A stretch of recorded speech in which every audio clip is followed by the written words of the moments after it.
इस गर्मी में भी मेरे ससुराल वाले कितना खाते हैं, वो भी रोज रोज चटनी और पराठे। यहाँ इस गर्मी में मेरी हालत खराब हो जाती है, पर इनका मन ही नहीं भरता। कुछ ही देर में सुरभि पराठे और चटनी लेकर हॉल में जाती है और सबको परोसती है। बहू, थोड़ी देर और लगाती तो हम खुद ही रसोई में आ जाते पराठे लेने। अरे आप लोगों का रोज रोज चटनी पराठे खाकर पेट तो नहीं भरता, लेकिन मैं रोज रोज बनाकर थक जरूर जाती हूँ और हाथ भी जलने लगते हैं। क्या करें भाभी, हमें चटनी पराठे इतने पसंद है कि रोज रोज खाकर भी हमारा मन नहीं भरता और न ही हमारा मुंह और हाथ थकते हैं। तो एक काम क्यों नहीं करते? अगर आपको रोज रोज चटनी और पराठे खाने ही हैं, तो मेरी थोड़ी मदद करवा दिया करो। इस तरह आपको जल्दी पराठे मिल जाया करेंगे। कैसे भाभी? देखिए ननद जी, आप रसोई में मेरी मदद करवा सकती हैं। मम्मी जी और पापा जी जिसकी चटनी या पराठे खाने हो, बाजार से वो सब्जी ला सकते हैं, और देवर जी और आपके भैया बाजार से तेल मसाले ला सकते हैं। भाभी जी, आपको पता ही है कि मुझे खाना बनाना नहीं आता, और फिर मैं रसोई में आपके साथ मदद करवाऊंगी तो पढ़ाई कौन करेगा? भाभी जी, मुझे तो ऑफिस जाना होता है। हाँ, मुझे भी ऑफिस का बहुत काम होता है। बहू, इस उम्र में तुम हमें सब्जी मंडी जाने को कह रही हो, हमारे घुटनों में दर्द रहता है। सबने अपनी अपनी परेशानी और काम गना दिए, कोई मेरी परेशानी नहीं समझता। भला चटनी और पराठे बनाने में कैसी परेशानी? आप गर्मी में भी कभी 5 मिनट मेरे साथ आकर रसोई में खड़े हो ना, पता चल जाएगा आपको। अरे रोज रोज चटनी और पराठा बनाने में भला क्या ही परेशानी। अगर हम तुमसे कुछ अलग अलग डिश मांगते तब परेशानी हो सकती थी। तभी सभी चटनी पराठा खाने के बाद, ठीक है भाभी, मैं कॉलेज जा रही हूँ। हम भी ऑफिस जा रहे हैं। अब तो हमारा पेट भर गया, अब हम भी देखते हैं कुछ करें।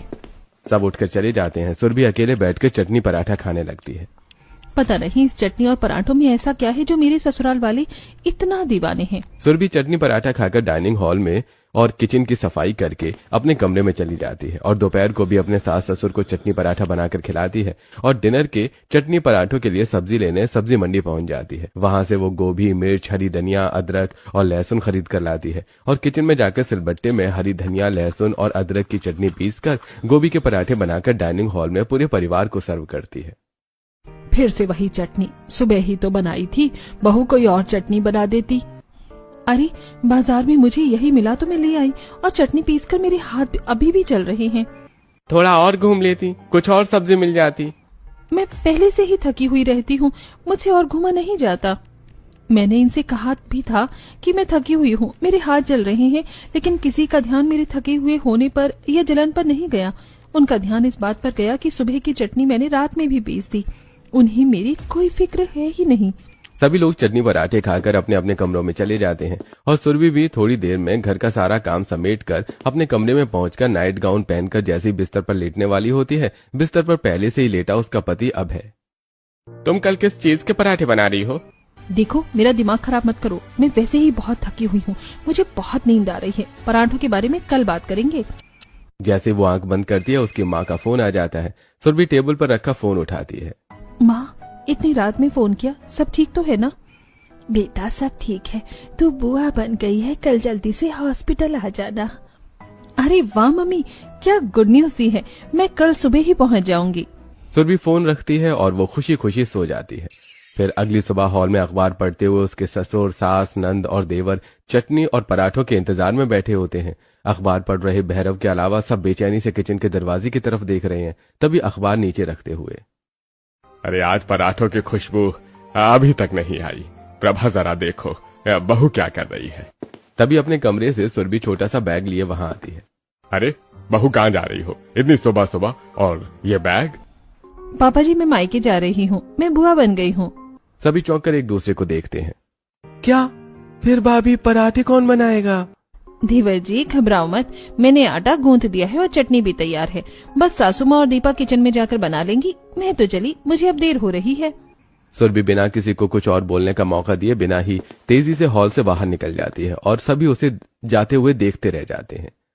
बहू को मायके जाने की कितनी जल्दी रहती है, अब पराठे कौन बनाएगा? और कौन बनाएगा, मैं बनाऊंगी। दीपा मेरे साथ रसोई में चल। प्रभा दीपा को अपने साथ रसोई में ले जाती है। वो दोनों वहां जाकर देखती हैं कि सिलबट्टे पर धनिया की चटनी पिसी हुई रखी है और गैस स्टैंड पर रखी परात में गुथा हुआ आटा रखा है। दोनों माँ बेटी गैस जलाकर चूल्हे पर तवा रखती हैं और पराठे बेलने और सेकने में जुट जाती हैं। प्रभा पराठे बेलने लगती है और दीपा सेकने की कोशिश करती है। तभी गर्मी की वजह से उसके माथे से पसीना बहने लगता है, माथे का पसीना पोंछते हुए। उफ, कितनी गर्मी है। हाँ मुझे पता है, ये नहीं कि पराठे बनाकर जाती, हमारे माथे छोड़ गई। गर्मी से परेशान दीपा जल्दी जल्दी कुछ पराठे कच्चे छोड़ देती है, कुछ जला देती है और उसकी माँ भी कुछ पराठे मोटे बेलती है और कुछ पतले और कुछ आड़े टेढ़े। इस गर्मी में हालत खराब हो गई है मम्मी, प्लीज भाभी को जल्दी से फोन लगाकर बुला लेना, ज्यादा दिन तक रहने मत देना उन्हें। माथे का पसीना पोंछते हुए। हाँ मैं कल ही उसे फोन लगाती हूँ। जल्दी जल्दी पराठे बेल सेक कर दोनों माँ बेटी चटनी के साथ डाइनिंग हॉल में बैठे सभी घर वालों को सर्व करती हैं। वो सभी पहले पराठों को घूरते हैं, फिर रोहन जला हुआ पराठा उठाता है और ये क्या है, ये तो आधा जला है और यहाँ से बिल्कुल कच्चा है। अबे चटनी चक्कर। और चटनी माँ, चटनी परोसने से पहले चखी नहीं थी क्या? इसमें नमक तो बिल्कुल भी नहीं है। बस बहुत हो गया, इतनी गर्मी में हमने तुम्हारे लिए पराठे बनाए और तुम शिकायत कर रहे हो, चुपचाप खा लो। लेकिन मम्मी ऐसे पराठे कैसे खाएं? भैया मैंने इतनी गर्मी में पहली बार पराठे बनाने की कोशिश की और आप मेरी तारीफ करने की बजाय कमी निकाल रही हो। सभी शिकायत करते हुए बेमन से चटनी पराठे खाते हैं। ठीक है, अब हम ऑफिस जा रहे हैं। दोनों भाई थोड़ा बहुत खाकर ही ऑफिस के लिए निकल जाते हैं और शाम को ऑफिस से घर आते समय रास्ते में पड़ने वाली सब्जी मंडी में रोककर आलू, टमाटर, भिंडी, गवार फली, अदरक, लहसुन, प्याज, मिर्ची और हरी धनिया के ढेर देखकर, यार भैया भाभी रोज रोज ये सब कैसे करती होंगी? मुझे तो समझ ही नहीं आ रहा कि कौन सी सब्जी लें और कैसे लें। बस अदरक, धनिया, मिर्ची और करेला ले लेते हैं, चटनी के लिए यही सब तो चाहिए होता है। और पराठों के लिए पनीर। दोनों भाई झोले में अदरक, धनिया, मिर्ची और पनीर खरीद कर घर पहुंचते हैं और हॉल में बैठी अपनी माँ को झोला खोलकर दिखाते हुए, मम्मी देखो हम चटनी पराठा बनाने के लिए क्या क्या लाए हैं। झोला टटोलते हुए, और करेला भी ले आए। प्रभा झोले में देखती है, उसे पनीर से बदबू आती है और सब्जियां मुरझाई हुई होती हैं।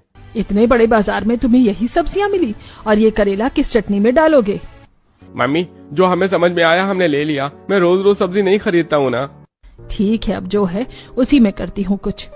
प्रभा झोला लेकर किचन में चली जाती है।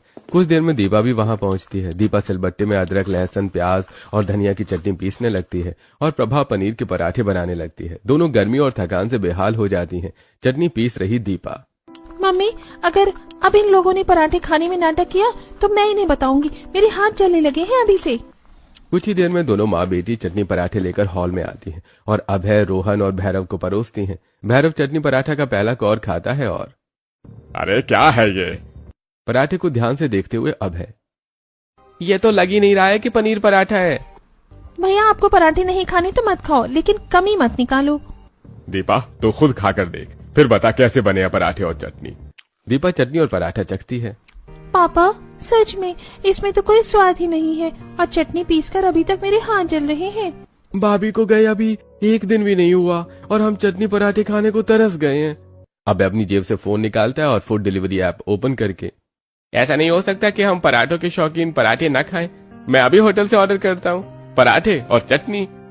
अब फटाक से पीनट चटनी और आलू पराठे ऑर्डर कर देता है। कुछ ही देर में डिलीवरी पार्टनर पार्सल लेकर आ जाता है। दरवाजे पर जाकर अभय पार्सल रिसीव करके डाइनिंग हॉल में सब लोगों को सर्व करता है। लेकिन जैसे ही सब लोग खाना शुरू करते हैं सबके मुंह बन जाते हैं। उफ, चटनी में कितना ज्यादा मसाला डाल दिया।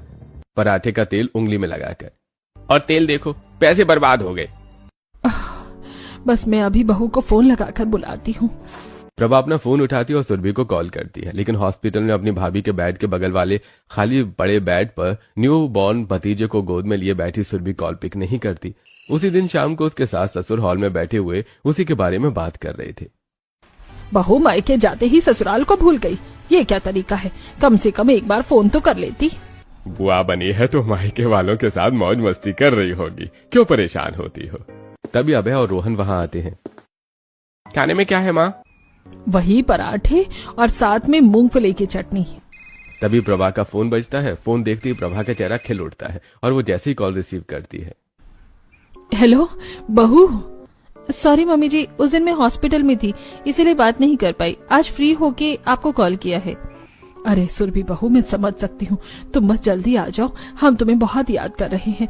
तुम्हारे बिना तो हमारा बहुत बुरा हाल है, चटनी पराठों के लिए तरस गए हैं।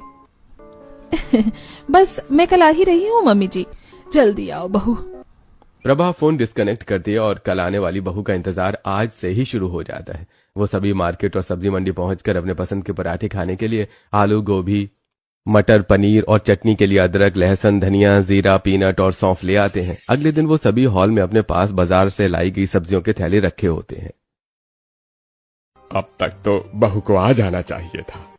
हाँ पापा, न जाने भाभी कहाँ रह गई, मुझे बहुत भूख लगी है। भाभी के आते ही आज हम सब अपनी मनपसंद चटनी और पराठे खाएंगे। मैंने पनीर लिया है, चटनी के लिए अदरक, लहसुन और हरा धनिया सब रखा है। तभी दरवाजा खुलता है और दरवाजे से वही पुराना ट्रॉली बैग लिए सुरभि अंदर आती है। वो थकी हुई है, फिर भी उसके चेहरे पर मुस्कान है। मैं आ गई। अभय उठता है और सुरभि से उसका ट्रॉली बैग ले लेता है और सुरभि सोफे पर बैठ जाती है। मैं तो थक गई। वहाँ सब मेरे साथ ऐसे पेश आ रहे थे जैसे कि मैं कहीं की प्रेसिडेंट हूँ। ननन जी ये कर दो, दीदी ये कर दो, बेटी ये कर दो। और आपको पता है, मेरी भतीजे की नाक मुझ पर गई है और उसकी आंखें अपनी मम्मा पर। बहू, अब तुम आ ही गई हो तो जल्दी से हमारे लिए चटनी पराठे बना दो। तुम्हारे बिना हम चटनी पराठे खाने को तरस गए हैं। क्या मम्मी जी, आप भी ना लगता है मेरे आने का इंतजार कर रहे थे। मैं अभी बहुत थक गई हूँ, मैं किचन में नहीं जा सकती।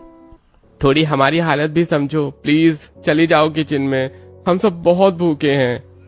ठीक है, जा रही हूँ। सबको अपनी अपनी पड़ी है, मेरी तो किसी को चिंता ही नहीं है।